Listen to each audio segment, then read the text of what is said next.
Panginoon, samahan niyo po kami, Panginoon, as we study this simple verse, Panginoon, marahil, pamilyar, pero hayaan mong hindi ito maging cliche. Hayaan mo, Panginoon, ang mensaheng ito ay makatulong ng malaki sa bawat isa sa amin. And as we dive right into that word, hayaan mo ang puso namin na maging open para dito. Salamat ng marami. Ito po ang aming panalangin sa pangalan ni Jesus. Amen. I am so excited to share this to you. Actually, the verse that I want to share to you is coming from Joshua chapter 1, verse 9. So pagkasabi ko pa lang yan, sigurado marami na sa inyo ang, alam ko na po yan, Pastor. But hopefully, as I preach this to you, as I share this message to you, makakita ho kayo ng panibagong kaliwanagan. Kasi ako mismo, I've been preaching about this passage about this verse for many years already. But I've never seen something that I want to share to you today. So ready na ba kayo? Katulad ni Ronela from Iloilo, ni G from I don't know kung taga Pilipinas ito, and si Arjane from Pangasinan. Let me know in the comment section. Once again, keep your comments coming kasi kahit kayo nanonood, si Angelica nasa YouTube, wherever you are watching from, I can see your comments. Number 1, basahin ulit natin Joshua chapter 1 verse 9. Sabi dito, have I not commanded you? By the way, si Lord ang nagsasalita dito ha. Have I not commanded you? Be strong and of good courage. Do not be afraid, nor be dismayed, for the Lord your God is with you wherever you go. Now think about this. Si Lord ang nagsasalita nito para kay Joshua, pero imagine ninyo na si Lord ang nagsasabi nito mismo sa iyo. Let's say for example, Angelica, have I not commanded you? Stephen, have I not commanded you? Eileen, have I not commanded you? Be strong and good courage. Do not be afraid and do not be dismayed, for the Lord your God is with you wherever you go. If you need a simple title for this message, parang pinamagatan ko itong parang Navigating Transitions.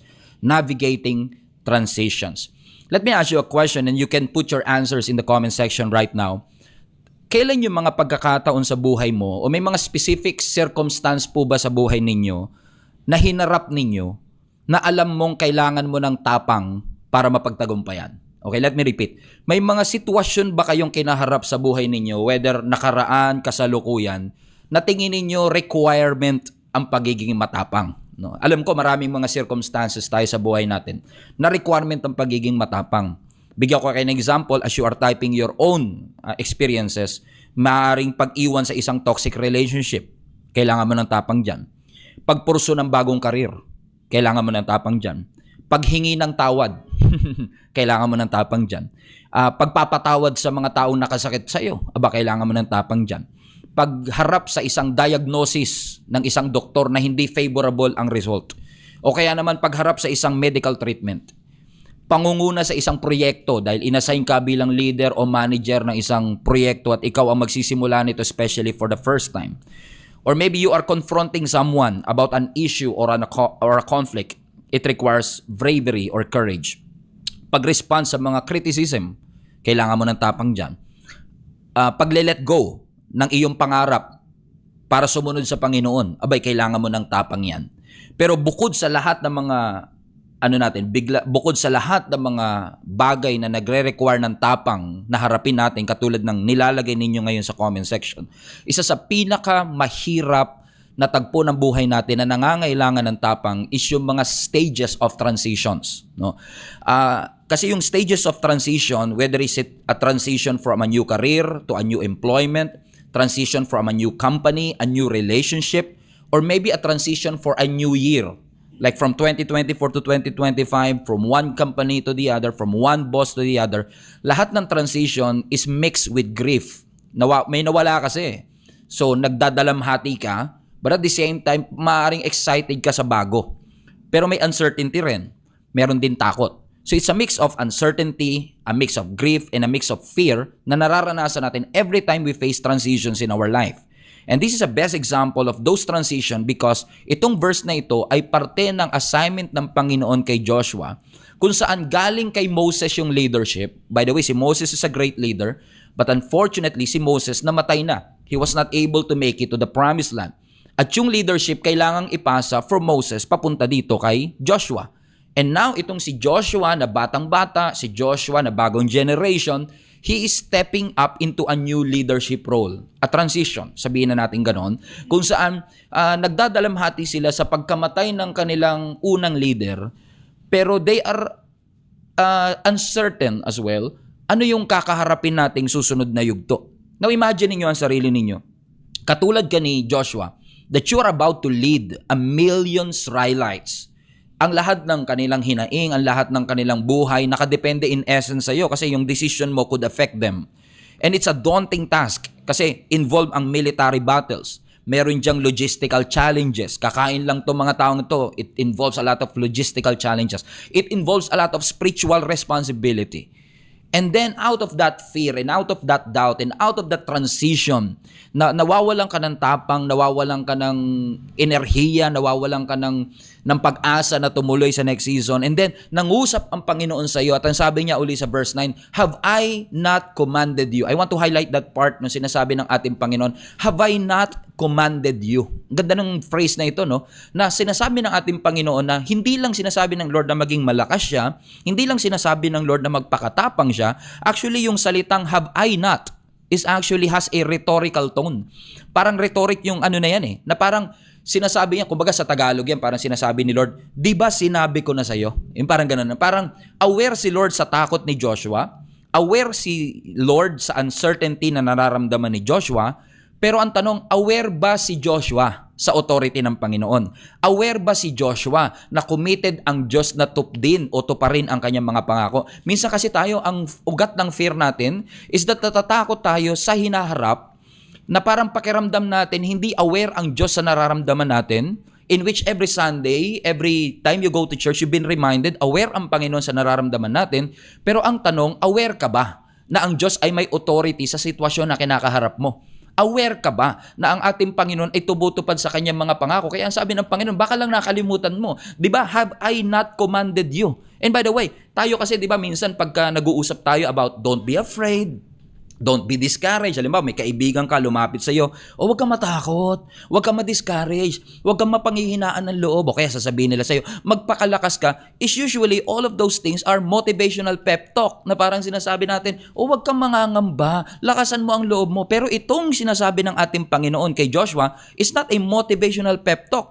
Hindi ito basta minomotivate niya lang si Joshua, o tatagan mo loob mo. Hindi. Nung sinabi ng Panginoon na have I not commanded you, nire-remind siya ng Panginoon, hindi ito basta motivational words, ha? Ito ay utos ko sa iyo mismo.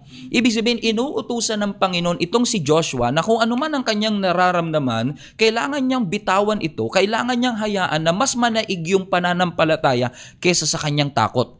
At the moment na inacknowledge ng Panginoon yung takot niya, the moment na inacknowledge ng Panginoon yung kanyang pangamba, it reflects the weight of Joshua's calling. Ibig sabihin, nakita ng Diyos na kung mabigat ang calling, malamang mabigat din ang takot. Na kung mabigat ang kanyang calling, malamang mabigat din ang kanyang responsibility.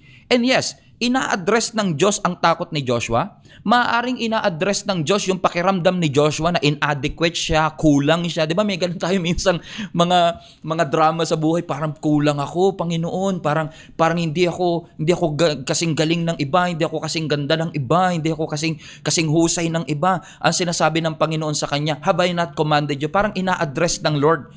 Una yung takot niya, pero ina-address din ng Panginoon kung feeling mo kulang ka.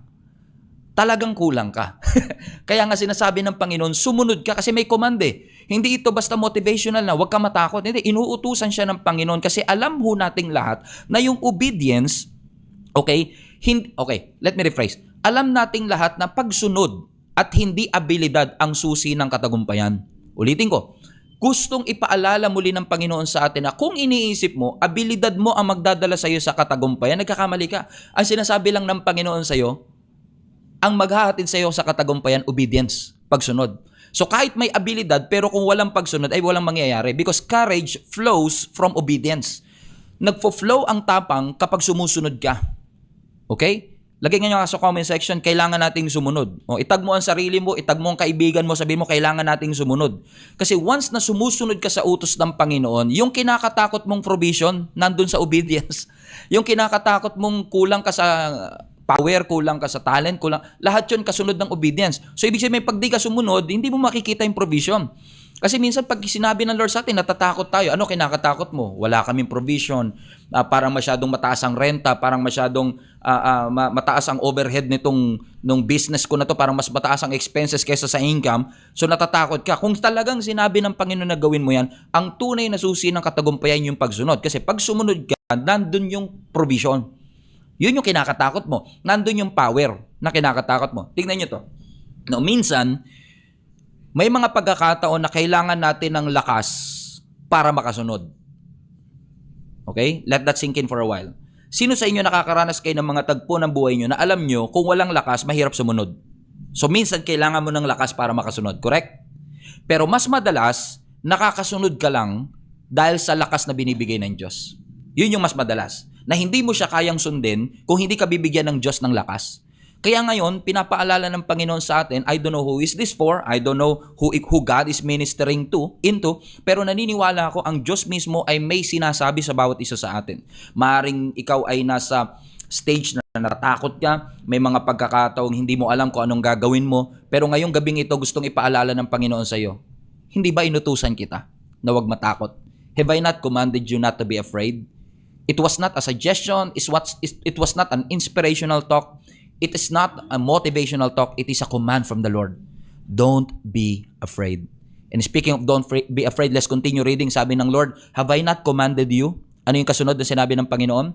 Hindi ba kita inutusan? Be strong and of good courage. I love that verse. I love that part.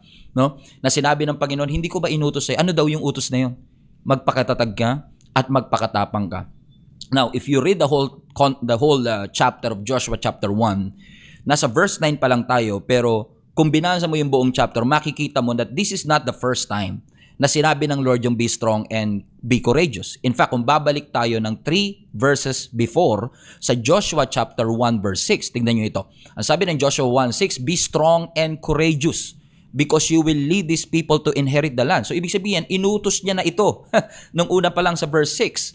Bago pa niya ulitin sa verse 9, binanggit na ng Lord sa verse 6, and watch out, sa verse 7, inulit na naman ng Panginoon. Let's go to Joshua chapter 1 verse 7. Ang sabi naman ng verse 7, be strong and very courageous. O inulit na naman ng Panginoon.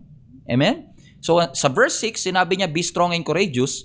Sa verse 7, inulit-uli ng Panginoon, be strong and very courageous. Be careful to obey all the law my servant Moses gave to you. So ibig sabihin, from verse 6, then to verse 7, then now to verse 9, kaya pala sabi ng Lord, have I not commanded you?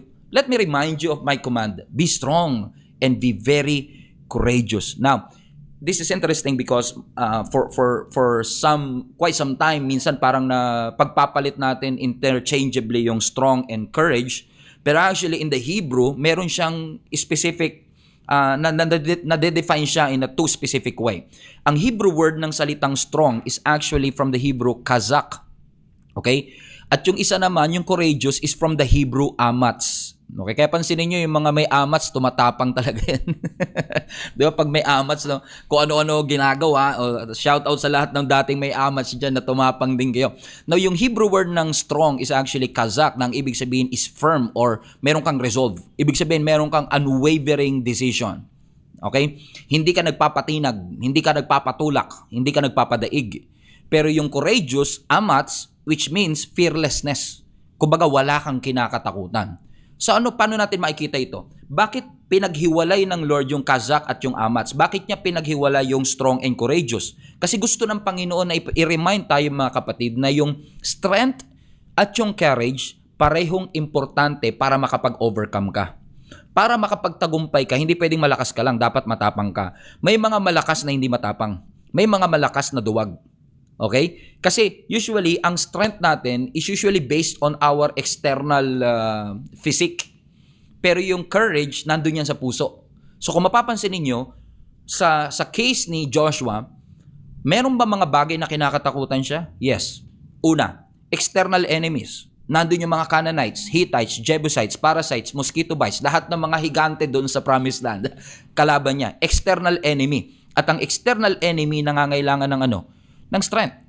Pero meron din siyang internal enemy. Bukod sa kalaban niyang Canaanites at mga higante, kalaban din niya yung takot niya.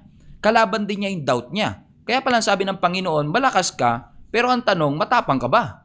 Kasi baka mamaya, meron kang capacity to defeat your enemy, pero dahil sa takot mo, sa pagdududa mo, sa hindi mo paniniwala sa Panginoon, natatalo ka.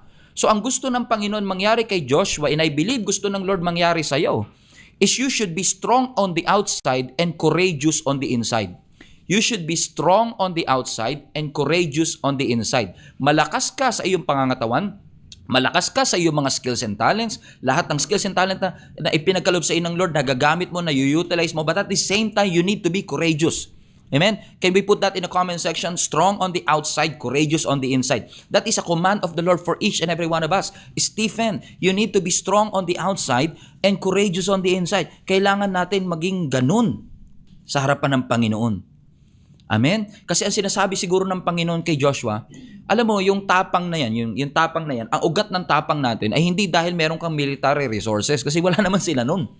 No? Hindi ka talaga tatapang minsan pag tinignan mo budget mo.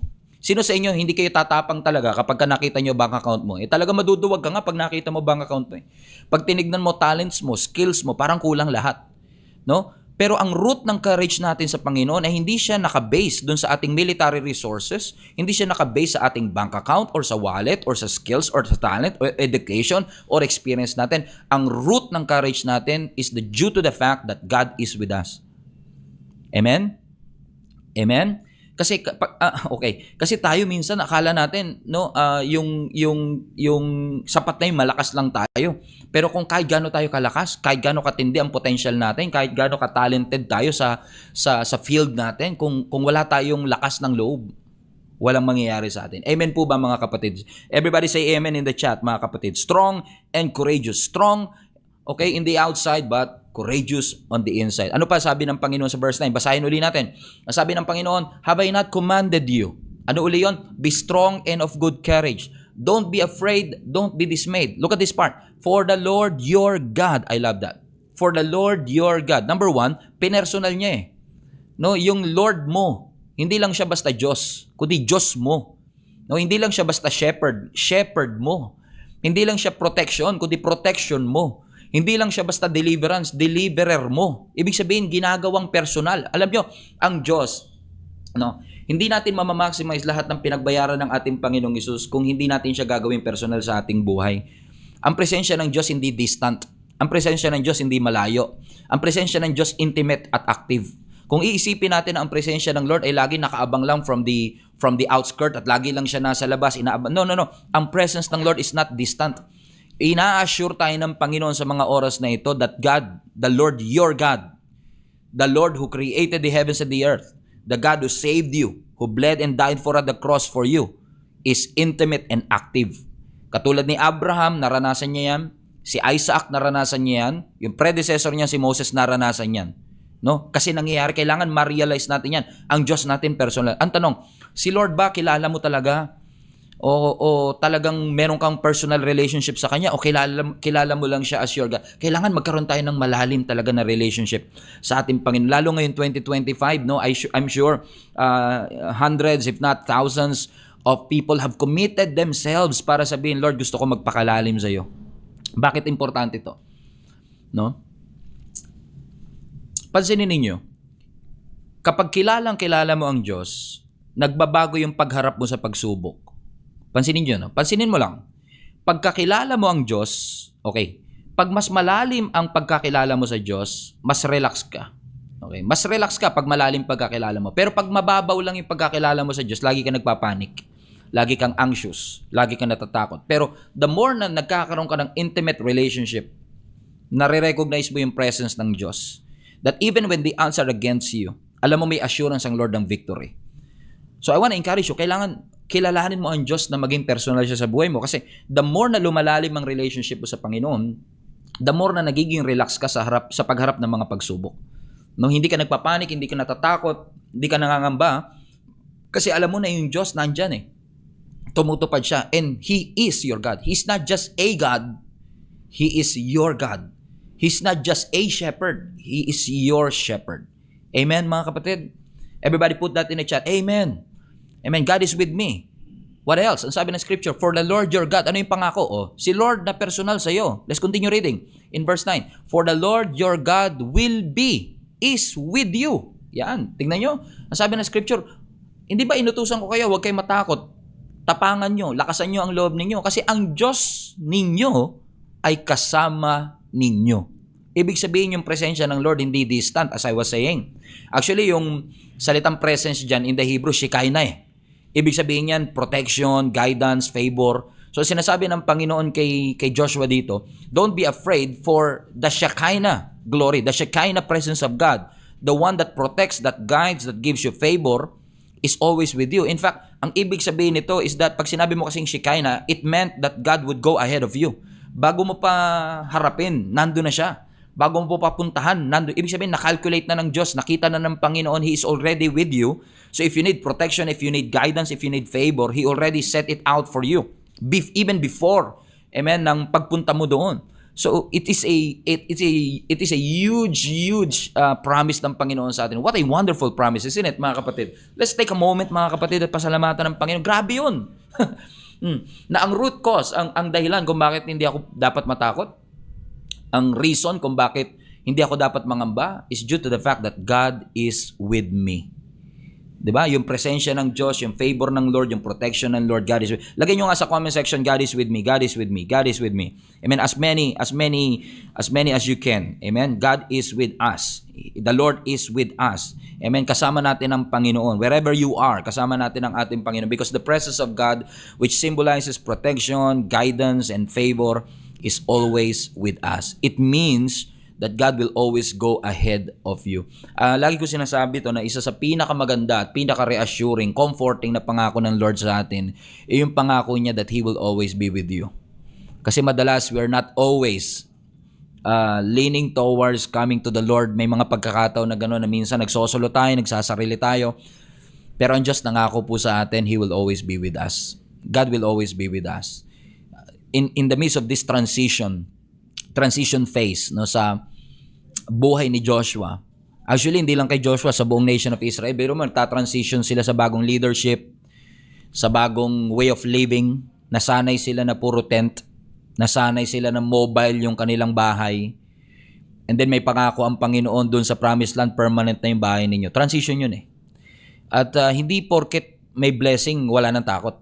No? Hindi porket nagkaroon ka ng bagong bahay, wala na yung takot eh. Nandun yung gratitude, pero may ano din, may uncertainty, may konting naiisip ka na what could have happened, no, kapag pagka nangyayari, anong pwedeng mangyari sa aking buhay. And on that moment na marirealize natin na magta-transition tayo sa lugar ng uncertain at di tayo sigurado, ang pinapangako ng Panginoon sa atin, mga kapatid, kasama natin siya. And as I close this, yung pinakahuling praise doon, sabi uli, basahin natin from the top, and then we're going to end with that. We're going to end with that last phrase. Have I not commanded you, be strong and of good courage? Do not be afraid, don't be dismayed, for the Lord your God is with you. Look at this. Wherever you go. I love that. Kasi hindi lang nangako ang Lord na kasama mo siya. Ibig sabihin kahit saan ka pumunta, ibig sabihin comprehensive. Imagine niyo yun. Yung pangako ng Lord sa'yo, comprehensive. It covers a lot of aspect of His leadership. Meaning, kung saan man ka man pumunta, meaning ano man ang i-occupy mo, sino man ang kaharapin mo, saang bundok ka man pumunta, saang valley ka man bumaba, comprehensive yung pangako, sumusunod sa'yo. Hindi yung parang dito lang yung pangako, bahala ka na, pag lumayo ka, di wala. Pero yung sabi ng Panginoon, I will be with you wherever you go, comprehensive siya. Ibig sabihin, there's no place that Joshua can go where God will not be with him. So ang Diyos, ang kanyang presensya hindi limited ng geography, hindi limited ng circumstances, hindi limited ng human limitations. Comprehensive ang kanyang mga pangako sa atin. And I believe that is a word for somebody today, na yung pangako ng Lord sa atin is comprehensive. Huwag nating isipin na hindi na-anticipate ng Diyos yung mga bagay na na-anticipate natin.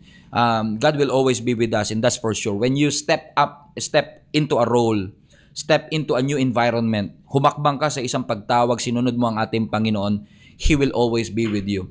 Alam niyo, I've been serving the Lord for almost 12 years now as a pastor, and technically as His follower, I've been serving the Lord for almost 25 years now. And grabe, magsi-silver anniversary na pala ako ng paglilingkod sa Panginoon. Pero isa lang sa napatunayan ko, mahirap yung sumusunod ka sa Diyos tapos alam mong hindi mo kasama. Kasi kung susunod ka sa Diyos, hindi pwedeng hindi mo siya kasama eh. No? Pinangako niya yung provision, pinangako niya yung protection, pinangako niya that He will always be with you. And ang pinaka-importante sa lahat, presensya niya eh. Kasi pag nandun yung presence ng Lord, addressed ang lahat ng bagay. Naalala ko pag elementary tayo, di ba? No? Naalala niyo po nung elementary kayo. And for those of you who are OFW, malamang dito kayo nag-elementary or high school sa Pilipinas. Alam niyo na dito sa Pilipinas, pagka umuulan, di ba? Yung mga bata hindi pinapakawalan sa mga public school. Hinaantay nila na yung kanilang mga magulang susunduin sila, no? Bago sila pakawalan. Eh kami naman, yung bahay namin nung elementary kami, walking distance lang naman from the school. Kaso siguro hindi na-receive ng nanay ko yung memo nung time na yon, hindi naman lagi, isang beses lang na hindi ko makalimutan, na naubos na lahat ng kaklase ko, medyo konti na lang kami naiiwan. So kapag konti na lang kayo naiiwan, hindi pa kayo nasusundo, tas medyo dumidilim na kasi nga panghapon ka, medyo kinakabahan ka na kung susundin pa ba ako talaga ng magulang ko or whatever. Ano siguro subconsciously, no? Medyo nagkikreate ng fear, nagkikreate ng anxiety, nagkikreate ng uncertainty, no? Baka dito ako matulog, yung mga ganyan. Pero I still remember that day, nakatingin lang ako sa bintana, inaantay ko yung mga parents na dumarating. Kada may darating na nanay, baka nanay ko na yun. Pag may dumating na tatay, baka tatay ko na yun. Hanggang sa dumami yung pumupunta, hindi yun yung nanay mo, hindi yung tatay mo, nagkikreate siya ng fear and anxiety. Pero once na nakita mo yung nanay mo, anino pa lang niya ha, anino pa lang, hindi mo pa lang ikita, anino pa lang ng payong, anino pa lang ng parents mo. Makita mo lang yung anino niya. Pansinin niyo yung puso ninyo, biglang kumakalma. Okay, just by mere presence of your parents gives you what? Peace. And if the presence of your parents can do that to your heart, imagine what the presence of God can do to you. Amen? Just the mere presence of God, yung maramdaman mo siya, masense mo siya, just that presence, I believe, is going to really change the way you have your relationship with the Lord. And so I want to encourage you today, whatever the source of that fear may be, ano man yung source ng anxiety mo, ano man yung source ng takot mo, ano man yung source ng pangamba mo, I want to encourage you today that it is the presence of the Lord. Let me repeat, it is the presence of the Lord, not your ability that will guarantee that success. Ang nakakapag-guarantee ng success ay yung presensya ng Diyos. So, if I will do it, and I do it excellently, without the presence of God, I still won't succeed. But if I do that, kahit minsan hindi ako ganun kahusay, ganun kagaling, hindi ganun ka-experience, but if I have the presence of the Lord with me, I believe that I'm going to succeed in this. So yun yung story ni Joshua. No, it's going to be a new territory, a new environment, a new role. Sanay siya na sumusunod lang kay Moses, but this time he's going to lead, he's going to decide. He's going to be the primary decision maker for the entire nation. And yet, ang sabi ng Panginoon, have I not commanded you? Church, pinapaalala ng Panginoon sa iyo, in case you've missed, in case na-consume ka ng problema, na-consume ka ng whatever source of your depression may be, na-consume ang emotion mo, na-consume ng takot, ng pangamba, ng uncertainty ang iyong puso, pinapaalala ng Panginoon sa iyo, have I not commanded you? Don't be afraid. Be courageous. Be strong. Because the Lord your God is with you wherever you go. Saan ka man pumunta, kasama mo ang Panginoon, kapatid. I hope that serves as an encouragement to you. Muli natin palapakan ng Panginoon in the comment section.